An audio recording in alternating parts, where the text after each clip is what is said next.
ఏంటో ఎప్పుడు ఇలాగే చేశారు. ఏంటత్తయ్య గారు ఏమైంది? మొన్న మీ మావయ్య గారు మొబైల్ కొన్నారు కదా, స్క్రీన్ గార్డ్ వేయించడానికని షాప్కి వెళ్ళాను. ఆ షాప్ లో ఈ ఫోను 20,000 అంట. మీ మావయ్య గారేమో 25,000 పెట్టుకున్నారు. అంటే 5,000 తేడా కదా. ఉత్తి పుణ్యాన 5,000 పోయినాయి. అయ్యో అత్తయ్య గారు, షాప్ వాళ్ళు అలాగే అంటారండి. వేరే చోట కొన్నామని చెప్పామనుకోండి, మా దగ్గర ఇంకా తక్కువనే చెప్తారండి వాళ్ళు. అయినా మామయ్య గారు చాలా తక్కువ రేటుకే కొన్నారండి, పైగా ఆఫర్ లో కొన్నారు. ఏమోనమ్మా, వాళ్ళైతే నిజమే చెప్పారనిపిస్తుంది నాకైతే. అయినా మీకు ఎప్పుడు మామయ్య గారు అంటే చిన్న చూపే. ఆ చేతిలో ఏంటండి అది? ఇది ఆ షాప్ వాళ్ళ విజిటింగ్ కార్డ్ అమ్మా. ఎందుకైనా పనిచేస్తుందని ఆ టేబుల్ మీద ఉంటే తెచ్చేసాను. అవునండి, అయితే ఒకసారి ఇలా ఇవ్వండి. ఇదిగోమ్మా మొబైల్ ఇలా ఇవ్వండి.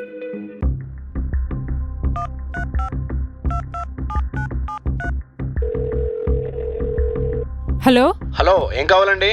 శాంసంగ్ గెలాక్సీ న్యూ మోడల్ మీ షాప్ లో ఎంత పడుతుందండి? ఇప్పుడైతే 30,000 పడుతుందండి ప్రైస్. ఓ అవునండి. షాప్ కి వచ్చి మాట్లాడితే ఇంకా కొంచెం తగ్గొచ్చండి ప్రైస్. ఫైనల్ గా ఎంతకు వస్తుందండి? ఫైనల్ గా ఇంక 26,000కి వస్తుందండి. సరేనండి, థ్యాంక్ యూ. ఓకేనండి. చూసారా అత్తయ్య గారు, అనవసరంగా మీరు మామయ్య గారిని అబద్ధం చేసుకున్నారు.